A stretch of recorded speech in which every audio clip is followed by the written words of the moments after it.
Então, pessoal, estou feliz hoje porque estou recebendo duas pessoas aqui, assim, muito especial na nossa vida, não é?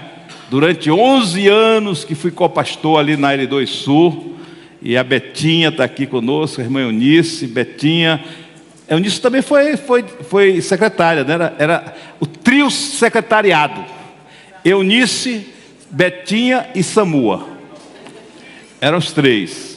E assim, sempre com alegria nos atendendo lá, muito trabalho da igreja, e muito especial vocês duas estarem aqui. A irmã Eunice, casada com o amigão, pastor Juraci, tá certo? Já está com o Senhor. E, irmã, eu só estava tentando me lembrar que qual foi o prato que a irmã fez, que nós fomos almoçar lá na sua casa, lá. Foi ele que fez, chamava-se rubacão. Fomos comer um rubacão. Oh, coisa boa, já deu água na boca. Eu falava, rubacão, olha o nome de comida bonito, tá bonito? Rubacão, olha que coisa. Oh, coisa boa. Mas sejam bem-vindas, Deus abençoe. Estou muito alegre. Assim, sabe, irmãos, assim, não sei se acontece com vocês, quando você vê uma situação, quando você ouve uma música, quando você vê uma pessoa, traz a memória emocional da gente momentos importantes na vida da gente, né? E assim, vocês estão me trazendo aqui aqueles 11 anos de vice-presidente da L2 Sul ali, e muito especial. Trabalhamos muito ali, né, Betinha, irmãos? Trabalhamos muito, muito, muito.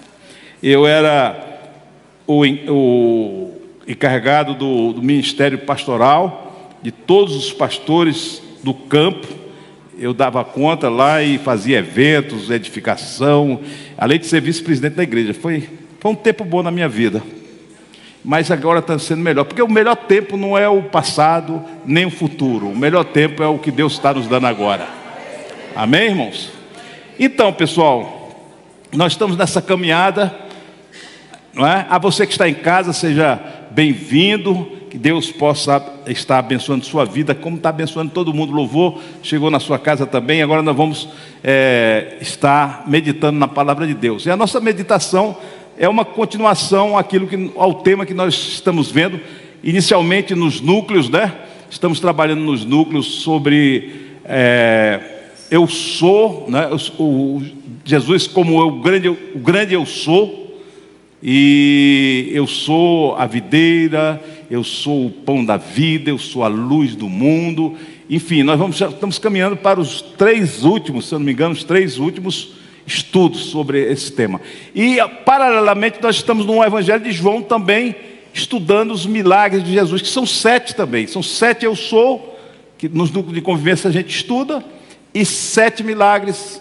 Pastor Isaías deve ter pregado aqui sobre a multiplicação dos pães no domingo passado. E nós estamos aqui caminhando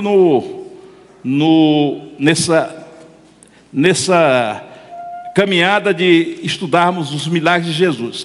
É claro, pessoal, é claro que a gente... Deixa eu acertar aqui a minha... Tá aqui. É claro... Tem que colocar os óculos também, irmão, senão não enxergo nada. Então, é claro que a gente precisa resgatar e sempre trazer aqui a ideia. Qual é a ideia de João, não é? A ideia de João, ele está combatendo um pensamento grego que entrou dentro da igreja através do gnosticismo e que nega a divindade de Jesus. Tá certo? Jesus era apenas como um semideus, como qualquer outro semideus grego. E isso não é verdade. João sabe disso porque Jesus é Deus. E cada milagre desse, cada manifestação do eu sou, João está mostrando, porque ele depois diz lá em João capítulo 20, versículo 31, ele vai dizer por que escreveu esse evangelho, para mostrar que Jesus é o Filho de Deus. Não é? E esse é o propósito. E hoje eu quero fazer da mesma forma que eu fiz da última vez que eu preguei, quando eu preguei sobre o tanque de Betesda. Então foi o tanque de Betesda, depois pastor Isaías, multiplicação dos pães, e hoje nós vamos verificar o milagre quando Jesus anda sobre as águas. Tá certo? E tenho esse propósito. Eu quero ter, em primeiro lugar, eu quero pensar na perspectiva de João com este propósito.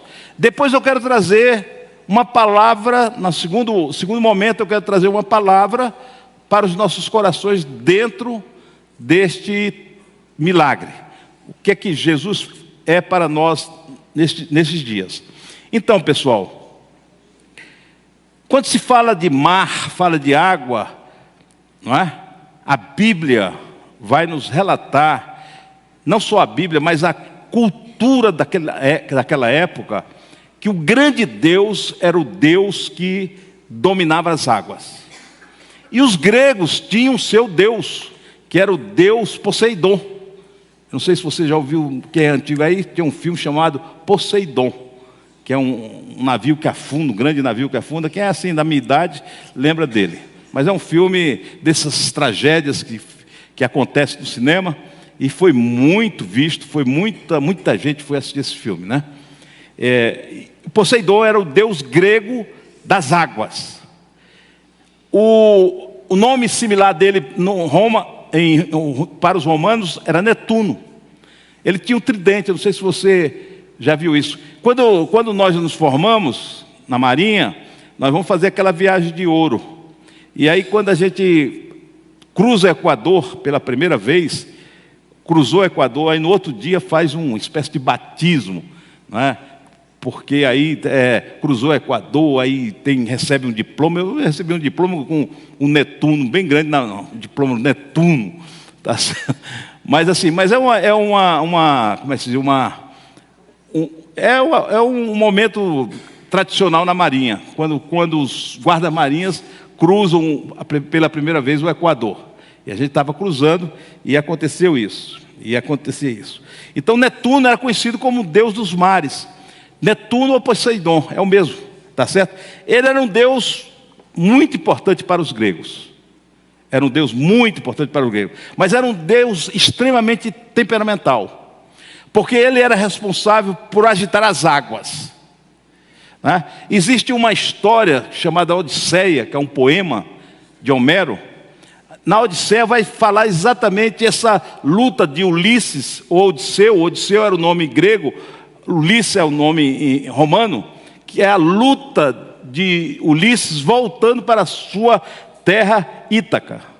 E quando ele volta, ele se debate, ele parece que fere ou afronta o Netuno ou Poseidon, e a história vai contar, ele passa 10 anos voltando depois da batalha de Troia, 10 anos para retornar para a sua terra lá na ilha de Ítaca.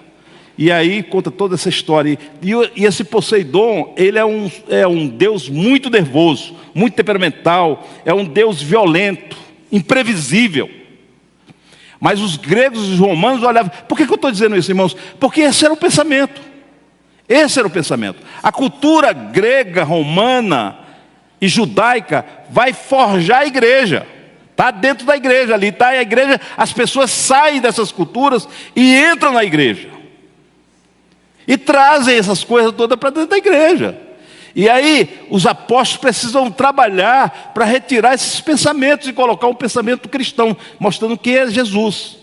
Esse é o trabalho de João agora aqui, porque havia uma influência muito forte dos gnósticos, dos gregos, do pensamento grego e o romano acerca de Jesus Cristo. E aí esse Deus para eles, essas pessoas vinham, porque vinham gregos, vinham romanos para a igreja, vinham judeus, porque esse é o povo de Deus, essa mesclagem, essas pessoas que vão vindo para a igreja. É como se vem nordestino, vem sulista, cada um trazendo sua cultura, a sua maneira de pensar, seu jeito de pensar. E às vezes a gente tem conflitos aqui, até dentro da igreja, a gente tem conflitos com pensamentos de pessoas que estão na sua cultura, não é? Principalmente aqui em Brasília, né? Brasília tem isso, né? Lá em L2 a gente sentia muito isso, a pessoa chegava com a cultura lá do sul, mais radical, mais forte com os costumes, com as tradições. Aí chegava lá o nordestino, a mesma coisa, e chegava aqui para o centro-oeste, era um pessoal mais light, né? L2 sempre foi uma igreja mais light, né? Então assim, sempre havia choque de cultura, as pessoas ficavam às vezes até assim admiradas, né? E ficavam querendo impor a sua cultura. E isso acontece na igreja, onde isso acontece com gente. E a igreja lá estava do mesmo jeito. Havia essa cultura grega, havia essa cultura romana, havia a cultura judaica, havia os judaizantes ali, que pensavam, olha, são duas frentes de Paulo, que bate os apóstolos, que são a influência judaica no cristianismo e a influência grega no cristianismo.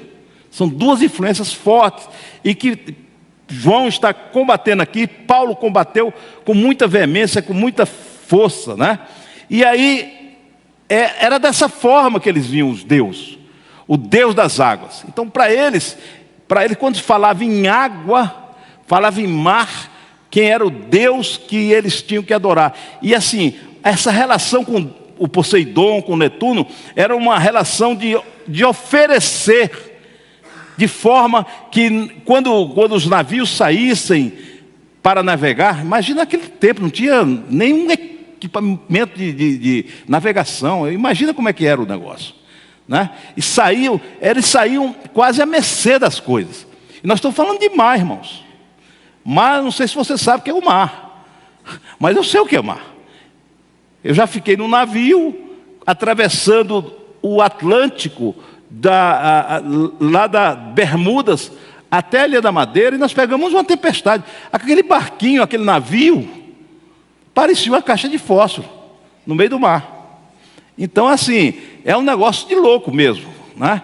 E naquela época não tínhamos nenhum equipamento, não tínhamos nada que pudesse dar uma navegação mais segura.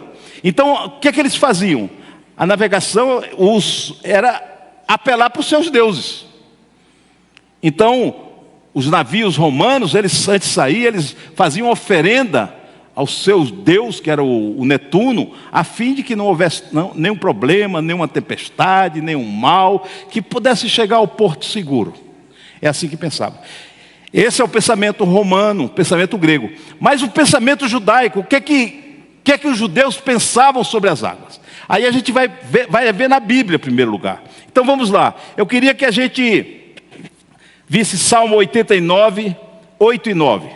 Salmo 89, 8 e 9. Olha o que diz a palavra de Deus. O Senhor Deus dos exércitos, quem é semelhante a ti? És poderoso, Senhor, envolto, eu não estou conseguindo ler, está muito pequeno. Envolto em tua fidelidade. Voto 9. Tu dominas o revolto mar, quando se agitam as suas ondas, tu as acalma. Então os judeus também entendiam que Deus era um Deus das águas. O nosso Deus dominava sobre as águas. Esse era o entendimento. Veja o que diz Salmo 107, 21 a 30. Eu vou abrir aqui, porque ali eu não estou conseguindo ler. Salmo 107, Salmo 107, 21 a 30. Observe esse texto. Parece que nós estamos falando o que aconteceu, daqui a pouco eu vou fazer a leitura, do que aconteceu nesse milagre. Salmo 107, de 21 a 30. Diz assim: que eles deem graças ao Senhor por seu amor leal e por suas maravilhas em favor dos homens. Que eles ofereçam sacrifícios de ações de graça e anunciem as suas obras com cânticos de alegria. Fizeram-se ao mar em navios, para negócios na imensidão das águas. E viram as obras do Senhor, as suas maravilhas nas profundezas. Deus falou e provocou o vendaval, que levantava as ondas. Subiam os céus e desciam aos abismos. Diante de tal perigo, perderam a coragem. Cambaleavam tontos como bêbados. E toda a sua habilidade foi inútil. Na sua aflição, clamaram ao Senhor, e Ele os tirou da tribulação em que se encontravam. Reduziu a tempestade a uma brisa e serenou as ondas.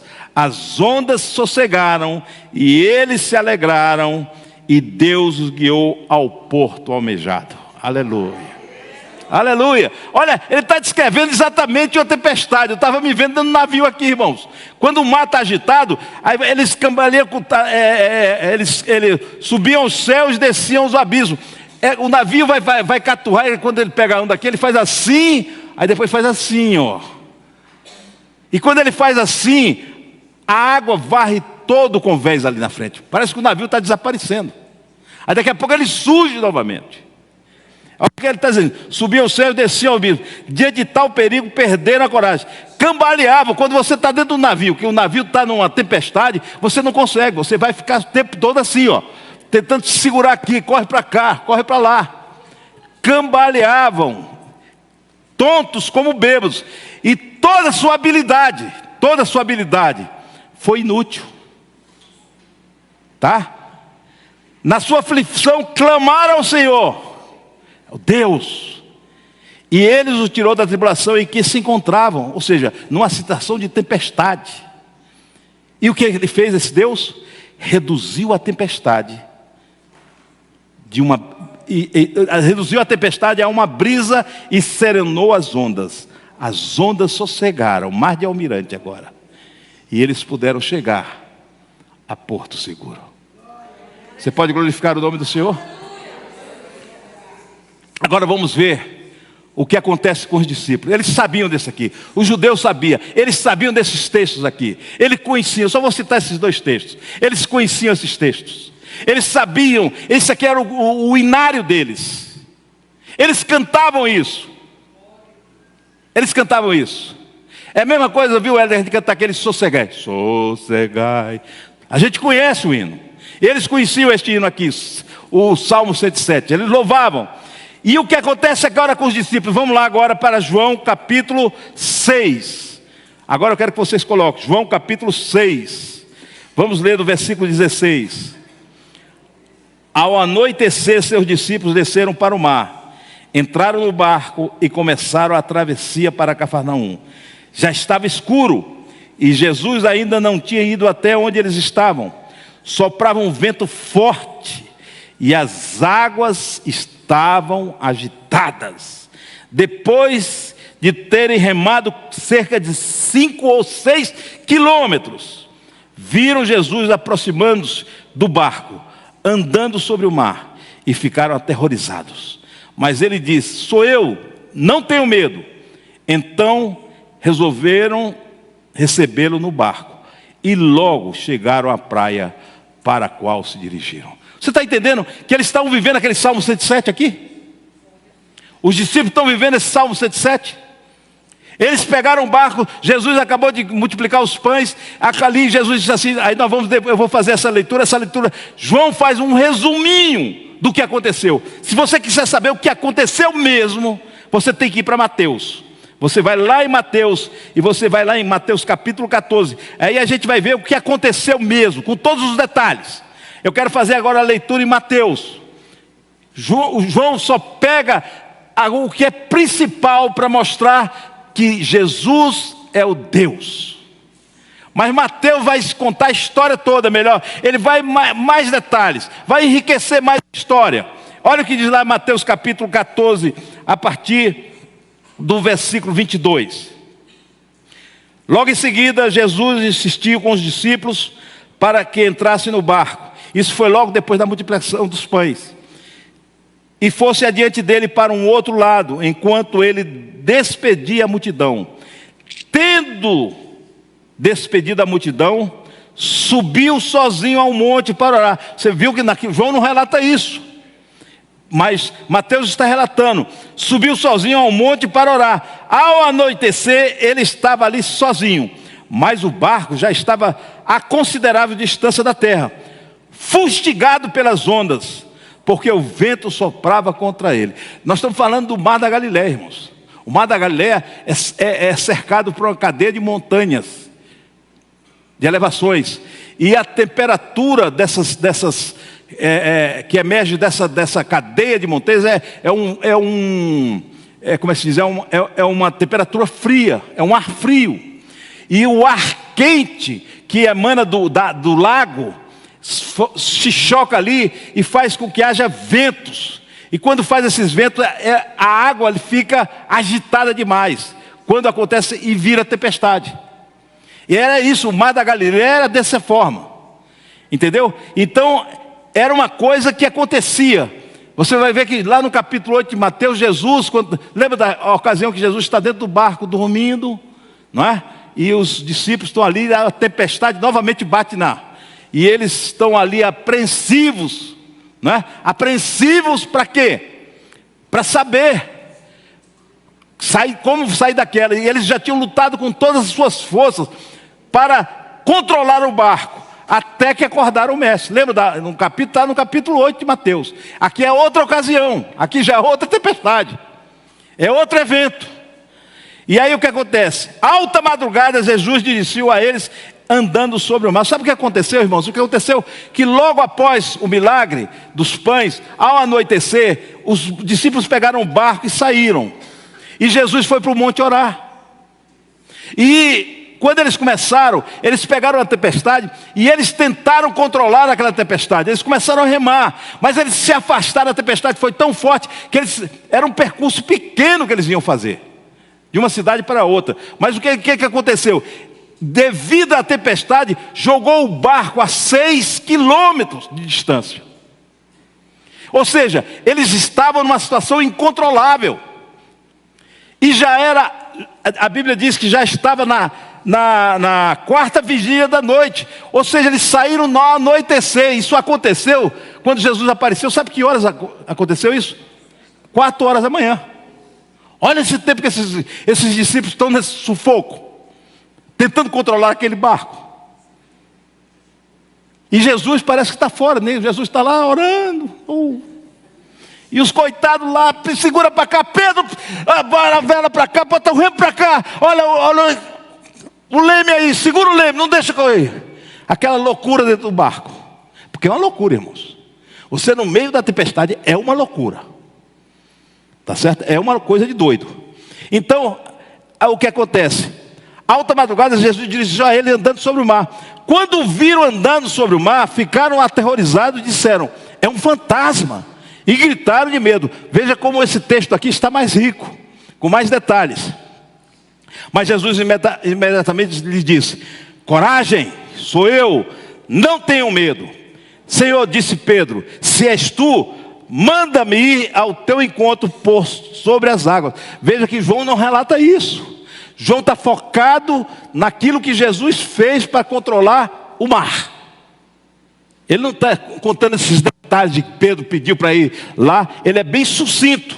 Nós estamos vendo aqui no capítulo 14, para a gente ver a profundidade e ver a situação que aqueles discípulos estavam, não é? Mas Jesus imediatamente diz: coragem, sou eu, não tenho medo. Senhor, disse Pedro, se és tu, manda-me ir ao teu encontro por sobre as águas. Pedrão era bom, o cara era afoito, né?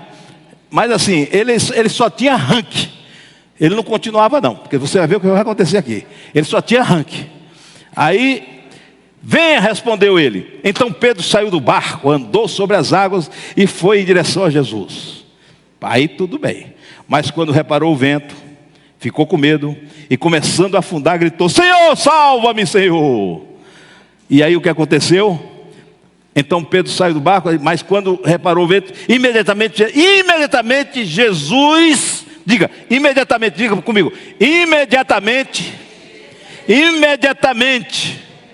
Aleluia. Jesus estendeu a mão e o segurou. Oh, aleluia.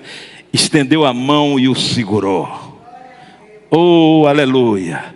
Você está precisando da mão de Deus na sua vida nesta noite? Ele está aqui para estender suas mãos na sua vida. Aleluia. Estendeu as mãos e segurou e disse: homem de pequena fé, por que você duvidou? Quando entraram no barco, o vento cessou. Então os que estavam no barco adoraram, dizendo: verdadeiramente tu és o Filho de Deus. Queridos, olha só que coisa interessante. Os discípulos, já sem saber o que fazer com aquele barco, eles olham e veem assim a primeira coisa, não reconhecem e acham que é um fantasma. mas era Jesus. Aí Jesus se aproxima. Há esse evento com Pedro. E quando Jesus entra no barco, imediatamente cessou a tempestade. Entrou no barco, a tempestade parou. Aleluia. E aí os discípulos disseram assim, o adoraram. Olha o que diz o texto aqui. Quando entraram no barco, quem entrou? Pedro e Jesus, que Jesus trouxe Pedro, né?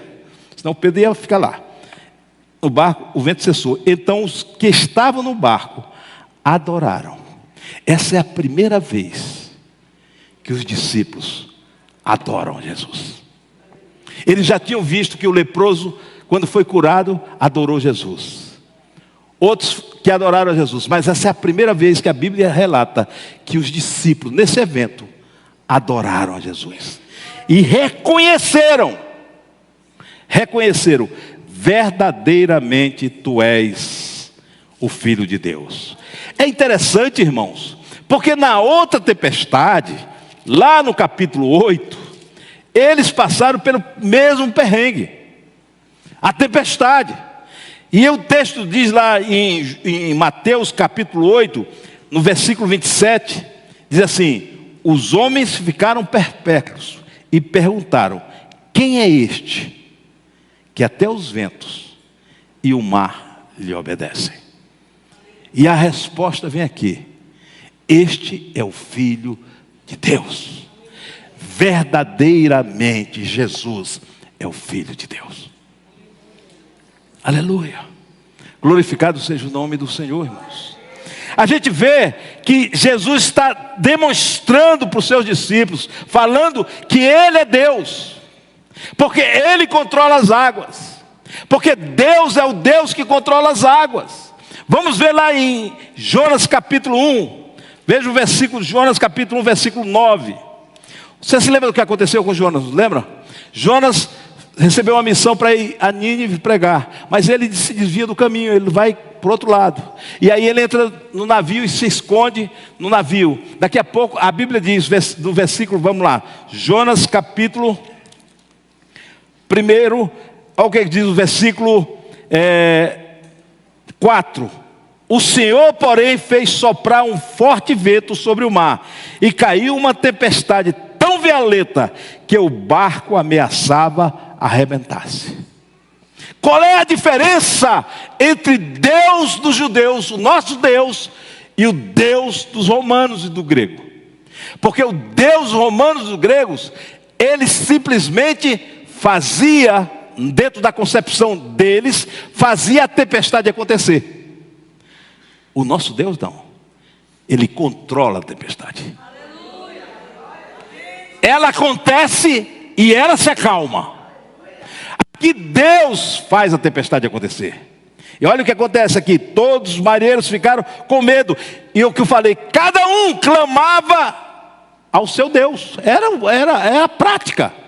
Não tinha saída, irmãos. A situação do barco aqui também era de naufrágio. Porque diz assim, o barco ameaçava arrebentar-se. Já pensou dissolver um barco assim? E todo mundo está dentro d'água? No meio do mar? Coisa de louco. E aí o que acontece? Esses Jonas fazem lá um sorteio, né? Está lá no versículo 7. Fizeram um sorteio, disse, tem alguém pé frio aqui, alguém está desobedecendo alguma coisa. E lançaram sorte. E caiu, sabe sobre quem? Jonas. E foram lá no Jonas. Vem cá, o que está acontecendo com você? Olha o que diz o versículo 9. Dá para colocar aí? E Jonas respondeu, eu sou hebreu. Porque eles perguntaram, quem é você? Eles fizeram uma entrevista com Jonas. Por isso lhe perguntaram, diga quem é o responsável por essa calamidade, qual é a sua profissão, de onde você vem, qual a sua terra. Parece coisa de RH, né? Fazer uma entrevista de RH. O que povo você pertence? E aí o que é que ele responde? Olha, observe o que ele responde. Ele respondeu, eu sou hebreu, adorador do Senhor, o Deus dos céus, que fez o mar e a terra. entendendo esse jogo de Deus, que esse Deus que controla? E quando os discípulos estão ali naquele barco, e que Jesus vem sobre as águas, e que Jesus acalmou já a tempestade, que eles não entenderam, quem é este, ficaram perplexos, mas não sabiam dar a resposta. Na primeira tempestade, quem é este, quem será esse sujeito, quem é ele, que até o mar obedece. Nesse evento agora, quando ele vê Jesus andando sobre as águas, quando ele entra no barco, a água se acalma, ele diz assim: verdadeiramente, este é o Filho de Deus, e adora Ele. Oh, aleluia, aleluia. Mas mais do que isso, né? Esses homens que estavam ali naquele barco com o Jonas, depois que jogaram o Jonas dentro d'água, deram o lixo atômico, joga esse homem fora, senão vai ser, o que é que vai acontecer com a gente? Jogaram e o mar acalmou-se. Pegaram o Jonas e lançaram o mar enfurecido. O escritor diz assim: em seguida pegaram o Jonas e o lançaram ao mar enfurecido, e este se aquietou, irmãos. Olha, deixa eu falar uma coisa aqui para vocês. Mesmo que uma tempestade, quando a gente pega uma tempestade, ela vai se acalmando, mas ela tem um tempo grande para ela se acalmar.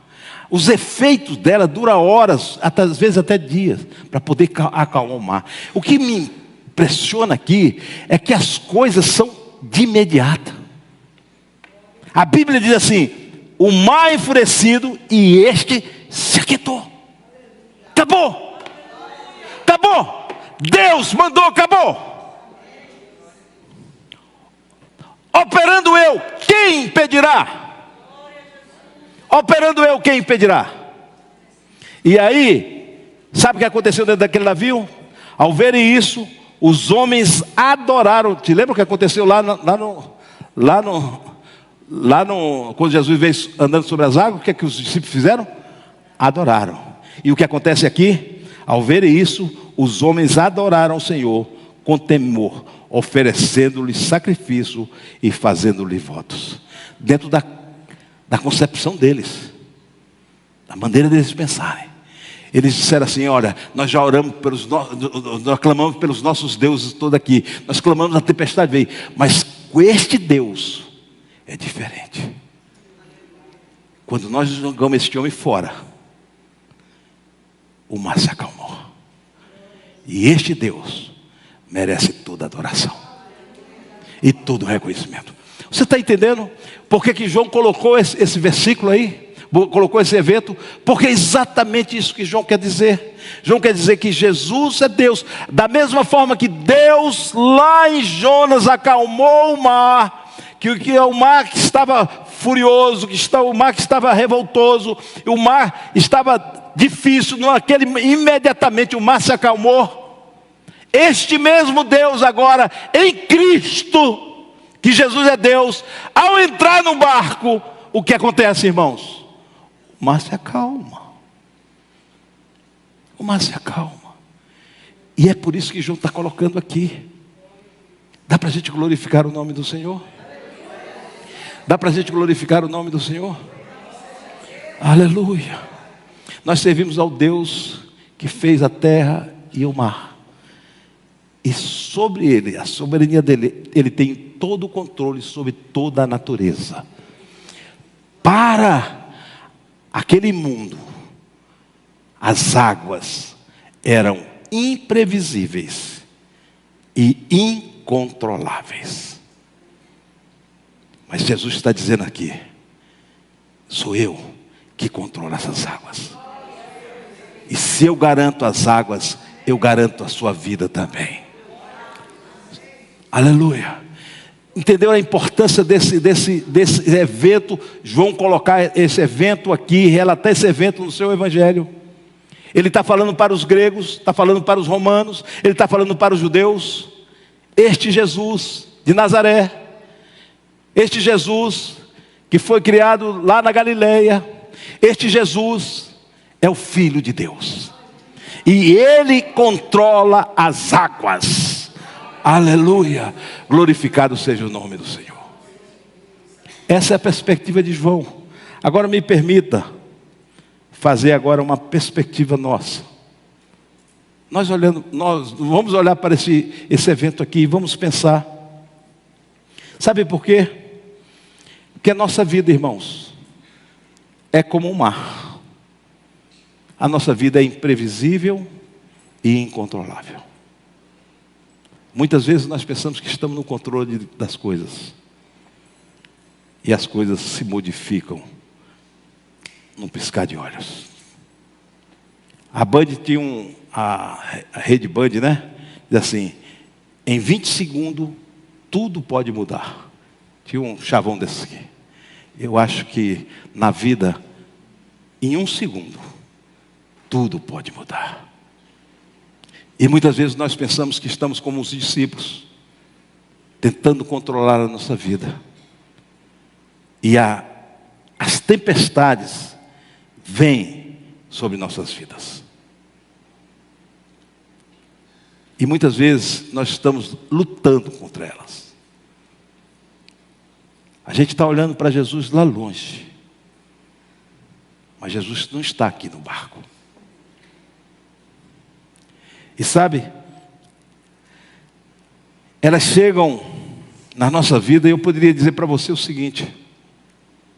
Tem tempestades que a origem dela é o possuidor, é o diabo. O diabo traz tempestades. Você imagina Jó. Estava tudo bem na casa dele. Prosperidade, dinheiro, filhos, família. Ele prestando culto ao Senhor. Prestando culto pelos seus filhos. E o diabo disse, deixa eu tocar nele. É claro que Deus tem que permitir. Mas foi o diabo que tocou. E quando o diabo traz tempestades na nossa vida, o propósito dele é tentação. Tentação. E nós enfrentamos muitas vezes tentações, tempestades.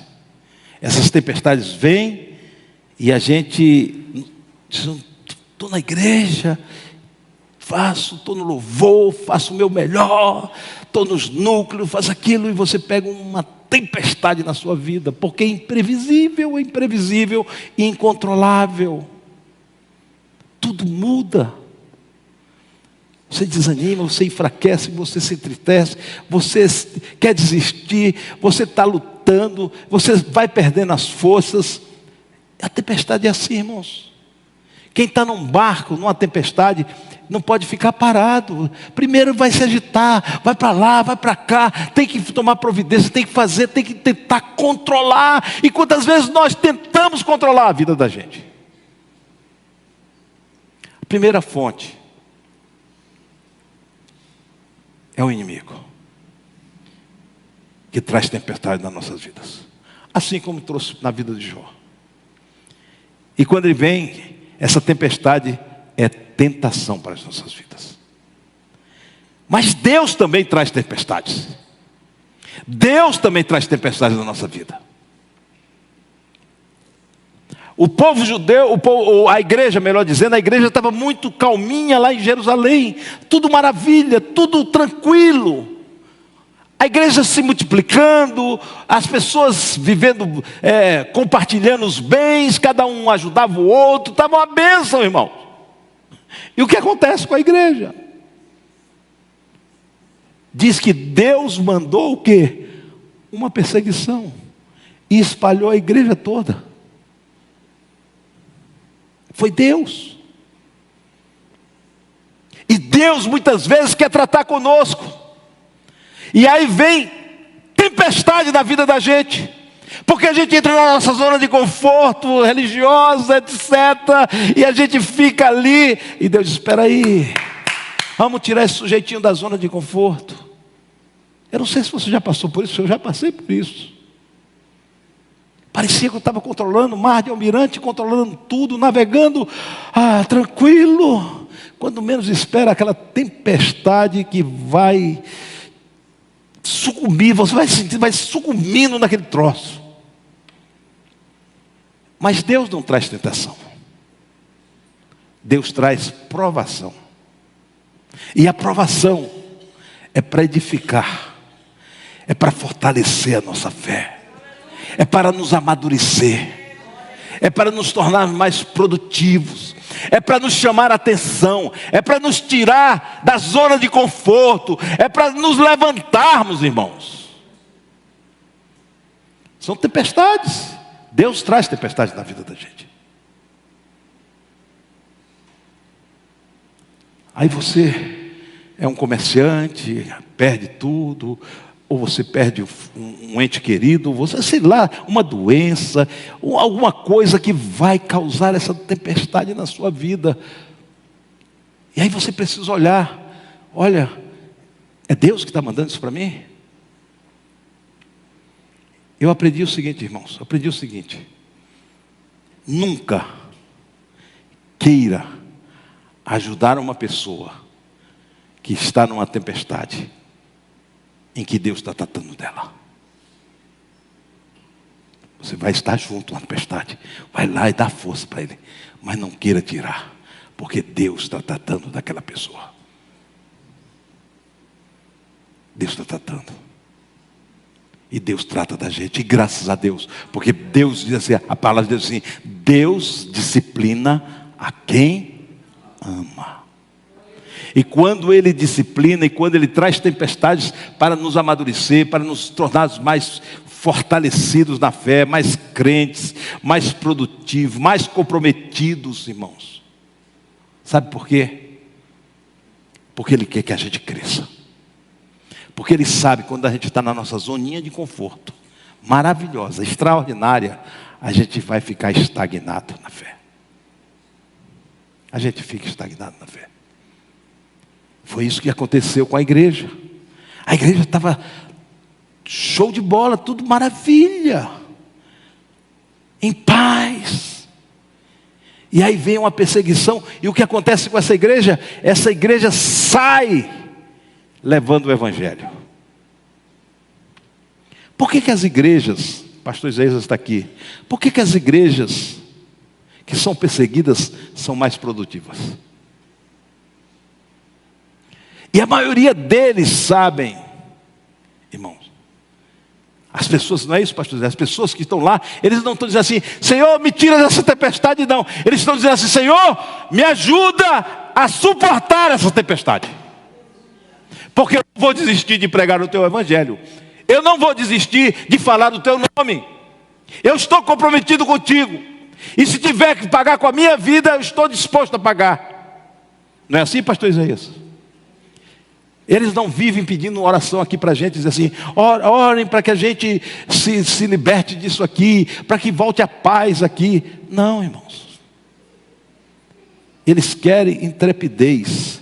Lembra quando a igreja começou a orar, quando prenderam Pedro e João, e depois soltaram, e a igreja orou de forma intrépida, e orou que fez tremer o lugar.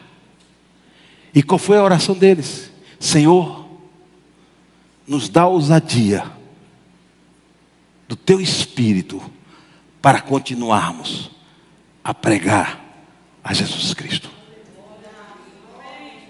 Sabe, irmãos, a gente precisa saber que fonte está sendo a tempestade. Mas existe uma terceira fonte. A terceira fonte sou eu mesmo. Eu gero tempestade na minha vida. Veja o que diz Oséias 8:7. Oséias 8:7, por favor. Leiam para mim, por favor.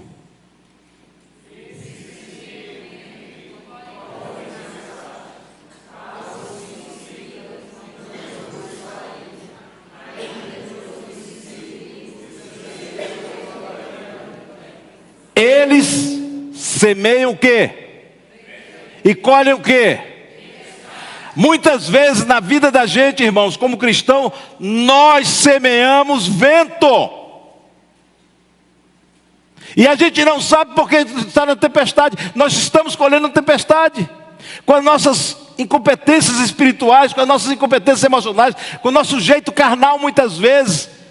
Nós geramos às vezes uma desavença na família, uma tempestade da família, por falta de quê? De competência emocional, de lidar com as coisas. Criamos brigas, dissensões na igreja. Não basta o inimigo estar trazendo a tempestade, querendo trazer tempestade para a vida da gente. A gente ainda acha que tem que gerar tempestade na vida da gente, irmãos. E a gente precisa ter cuidado com isso. Porque quanto mais maduro eu sou, sabe, uma pessoa que reclama de tudo, que fala mal de todos, que reclama o tempo todo, que murmura, sabe o que você está fazendo? Semeando vento. Sabe uma pessoa carnal, que não se compromete com a palavra de Deus, que não está aqui, o que é que você está fazendo? Semeando vento. Sabe uma pessoa que não se importa com os outros, não tem uma palavra de amor, de carinho para os outros, o que é que está fazendo? Semeando vento. Sabe quando você deixa de seguir a Jesus, de olhar e começa a olhar para este mundo e começa a se encantar com este mundo, sabe o que está acontecendo? Você está semeando vento. E não é o diabo. O diabo está, continua, vai lá, semeia o vento aí, porque você vai colher tempestade, você vai colher tribulação. E eu já vi muito crente que semeia vento e colhe tribulação. Por exemplo, crente que não sabe lidar com o dinheiro que tem. Aí acusa o devorador, que não existe. O gafanhoto. Quem mais? O predador. Vai acusando. A pessoa não tem competência de lidar com aquilo que Deus dá nas mãos dele. E se Deus te deu esse tanto, é para você viver com este tanto, aprender a viver com sabedoria e com graça, com esse tanto. E aí, você começa a comprar, gastar, não sei o quê. Aí, pastor, ora, porque o inimigo está furioso comigo, Senhor. Como é o nome do inimigo? Cartão de crédito. Cartão de crédito. Aí vai dizer, pastor, eu estou no sufoco, eu estou numa tempestade, eu estou agoniado, pastor. Você quer viver acima das suas posses? Você quer ostentar aquilo que você não pode? Você está semeando o quê? Vento. Vai colher o quê? Tempestade.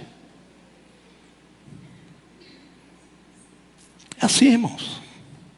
Então a gente precisa botar, como diz o outro, colocar o nome nos bois. Essa tempestade vem de onde? Porque se vier de Deus, diz, Senhor, eu estou aqui porque eu sei que estou sofrendo. Eu sei quanto está sendo difícil, mas eu sei que tu está num barco comigo. E eu vou crescer. Eu vou sair mais forte do que eu entrei nessa. E glorifica Ele. E adora Ele. Sabendo que Ele está no controle de todas as coisas. Agora, se é o inimigo, você vai dizer, Senhor, o inimigo, agora sim, o inimigo está furioso. E eu preciso de ajuda, Senhor. Eu preciso da tua ajuda. É que você está como Pedro, que está afundando. E aí Jesus vai estender as suas mãos e vai te levantar e vai te dar força. Agora, se é você a fonte da tempestade, então, meu irmão e minha irmã, peça perdão a Deus e muda de vida. Diga, Senhor, eu tenho sido uma fonte da tempestade da minha vida. Na minha casa eu sou a tempestade. Eu só semeio vento. Eu chego em casa, reclamo de tudo, falo mal. E daqui a pouco é a maior brigalhada dentro de casa, a maior confusão. Como é o nome disso, irmãos? Como é o nome disso? Tempestade. E o que você está fazendo? Semeando vento. Aí você precisa pedir perdão a Deus. Aí você precisa olhar para você e dizer assim: eu preciso do Espírito Santo para me transformar. Porque nessas 3 tempestades, irmãos, quando a tempestade vem de nós, é difícil a gente reconhecer que está semeando o vento. É muito difícil. Porque a gente se vitimiza. A gente transfere a culpa. Foi a mulher que tu me deste, foi o marido que tu me deste, esse filho que não serve. É assim. Não é assim que a mulher de Jó falou? Amaldiçoa o teu Deus e morre. Mas Jó sabia que aquilo ali, Deus estava com ele. E ele disse: eu sei que o meu Redentor vive e que por fim se levantará sobre a terra. Aleluia. Então são 3 tempestades, irmãos, e que você precisa saber de onde vem na sua vida. As provações de Deus é para você crescer, é para você ser forte, é para você se fortalecer, é para você servir melhor, é para você se comprometer melhor, é para você se disponibilizar melhor. São as provações que Deus nos dá. E se você não consegue enxergar disso, você vai ficando nisso e Deus está querendo tratar com você e você não entende. Você precisa saber disso e dizer assim: Senhor, ó Senhor, se é para isso eu vou passar por isso, Senhor. Eu vou passar por isso. Quando for o inimigo, vamos orar, vamos buscar ao Senhor. Agora, quando for você, muda de posição em nome de Jesus. Reconhece o teu pecado, reconhece o Senhor e pede perdão. Senhor, eu tenho sido maledicente na minha casa, eu tenho sido destruidor, eu só semeio um vento na minha casa. Meu marido, minha esposa não me aguenta, não aguenta ninguém. Meus filhos não me aguentam, mas por quê? Porque eu sou um cara grosso, eu sou um cara violento, eu só semeio vento. E só tem tempestade. No seu trabalho é a mesma coisa. Aí você diz assim: pastor, por favor, olha, eu estou vivendo uma perseguição, Eu disse: irmão, qual é o problema? Aí você vai ver a história. Não, é que eu resolvi fazer um negocinho assim, né? Atravessado, e descobriram. E aí a tempestade veio. Eu conheço um irmão que entrou tinha um emprego maravilhoso. Era da Polícia Rodoviária Federal. Entrou num esquema lá e perdeu tudo. De quem é a culpa, irmãos? É o inimigo? É o inimigo. O inimigo vai rir. Poxa, coitado do inimigo que leva a culpa que sem ter. Entendeu o que eu estou falando? Não semeie vento na sua vida, irmão. Não semeie. Faça as coisas certas, para a glória de Deus. Quando fizer um negócio, faça o negócio certo, em nome de Jesus. Não seja desonesto. Quem é desonesto vai semeando, está semeando o quê, irmãos? Vento. Eu posso falar que já está com o Senhor. O irmão lá na L2, tempo da Betinha. O irmão lá na L2 era o presbítero da igreja. Foi padrinho de casamento nosso, meu e da Ana. Era cabo de marinha. Colocado, trabalhava. Eu posso falar que ele já está com o Senhor, Jesus já se arrependeu, voltou, enfim. Mas foi dando brecha. Colocaram ele para ser, naquela época, controlar as carteiras de motorista, tirar a carteira de motorista. E ele entrou num esquema. Sabe, entrou no esquema. Eu me lembro muito bem, no dia 15 de dezembro de 1981. Não, 1980, 15 de dezembro. A Shalom ia nascer no dia 28 de dezembro. Dia 15 de dezembro, ele era cabo da marinha. Eu fui na casa dele, eu, a Ana, a irmã Dedé. Nós fomos para uma oração na casa dele. Naquele dia eu fui batizado no Espírito Santo. E a Ana, Deus tomou a Ana em profecia e mandou dizer: olha, você precisa se ajeitar, você precisa disso aqui. E eu digo: meu Deus do céu, o dono da casa e a Ana dando um de Jesus, misericórdia. Segunda-feira o CNMA prendeu ele no esquema de falsificação de carteira de motorista. Presbítero da igreja. Quem semeou, irmãos? Quem semeou? Quem semeou o vento? Foi ele. Aí você vai dizer: mas o inimigo faz. Sim, ele vai tentar, mas você não precisa cair. Você precisa estar firme na palavra de Deus. Você precisa estar firme na fé. É por isso que você tem o quê? O escudo da fé, o capacete da salvação, a couraça da justiça, a espada do Espírito. É por isso que Deus lhe arma para você fazer frente ao inimigo, aos dardos inflamados do inimigo. Mas você precisa se revestir da couraça, da armadura de Deus. O Espírito Santo vai chegar aqui: pastor Isaías, cara, eu vou botar aqui a armadura. Não, você que tem que dizer: eu quero me armar, Senhor, da armadura do Espírito. Me dá aqui o capacete da salvação. Me dá aqui a couraça da justiça. Me dá aqui o escudo da fé. Me dá a espada do Espírito. Agora vem, inimigo, em nome de Jesus. Não pelas minhas forças, mas pela força do Espírito de Deus na sua vida. Então, assim, vamos ter responsabilidade, autorresponsabilidade daquilo que nós fazemos, daquilo que nós escolhemos, daquilo que nós decidimos na nossa vida. Então eu estou dizendo aqui, irmãos, as 3 origens de tempestades na nossa vida. E aí, qual é a solução? Só tem uma: é colocar Jesus no barco. Porque quando Jesus entra no barco, acalma tudo. Veja bem, acalma a tempestade. Agora,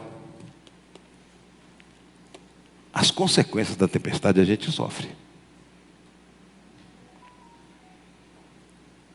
Às vezes, a tempestade se acalma, mas as consequências continuam. Tem um irmão, eu fui até, ele virou missionário lá em Bom Jesus da Lapa. E fui eu, pastor Sócio, lá em 83. Ele foi condenado. Não sei se você se lembra, Betinha. Ele foi condenado. E ele, perante lá a justiça, ele disse: eu sou o culpado. Tempestade. Mas ele reconheceu: eu sou o culpado. Pegou não sei quanto tempo de cadeia. Foi para a cadeia. Mas mudado. Porque ele aceitou Jesus e tinha ter o julgamento. E o advogado dizia assim: não, você faz o seguinte, você nega aqui, você ajeita do lado de cá, você diz isso aqui, que eu consigo te safar. E o advogado deu a instrução toda para ele chegar lá, né? Dar as palavras certinhas, omitir isso aqui para poder o advogado fazer que chama de linha de defesa, é isso mesmo? Linha de defesa, é isso? Fazer a defesa dele. Quando chegou lá, perguntaram para o cristão, ele tinha acabado de aceitar Jesus, perguntaram e disse: não, eu sou culpado, eu sou culpado. O advogado olhou para ele assim, está maluco? Não, eu sou o culpado, sou o culpado. E aí deram uma pena para ele, um troço assim, parece que tinha matado uma pessoa, um troço assim exorbitante. E ele sofreu as consequências. Ele disse: eu vou sofrer as consequências. Eu errei, eu cometi o crime. Só que ele começou, cristão, a pregar dentro da prisão. E a ser uma pessoa exemplar dentro da prisão. O que aconteceu? Eu não sei o que aconteceu. Liberaram ele. E ele saiu da prisão e foi ser missionário lá em Sítio do Mato, uma cidadezinha pequenininha, Sítio do Mato, perto de Bom Jesus da Lapa. e fez ali uma grande obra. Tem uma grande igreja lá. Mas por quê, irmãos? Porque ele reconheceu que ele semeou o vento na vida dele. E Deus pode mudar. Amém, irmãos? Então qual é o caminho para a gente sair dessa tempestade, para a gente entender essa tempestade? É deixar Jesus entrar no seu barco. Jesus estava longe. Enquanto Jesus estava longe, o que estava acontecendo com os discípulos? Tempestade. Querendo controlar a tempestade, querendo controlar o barco, ir para cá e faz isso, Pedro faz aquilo, João, você pega da parte lá, vamos aqui, corre lá, tira a água daqui, faz aquilo. Bastou Jesus entrar no barco, todos foram beneficiados. É assim, não foi só o barco não. Quando Jesus entrou no barco, todo o mar se acalmou. Quem estava na redondeza foi abençoado também, porque o mar se acalmou, irmãos. É assim quando o crente é abençoado. Deus, quando nos abençoa, abençoa em atacado, irmãos. Aleluia. Jesus nos abençoa dessa forma. Agora tem que botar Jesus no barco. Eu não sei como é que está a sua vida, não sei que tempestade está batendo na sua vida. Mas a única solução aqui, hoje, é colocar Jesus no barco.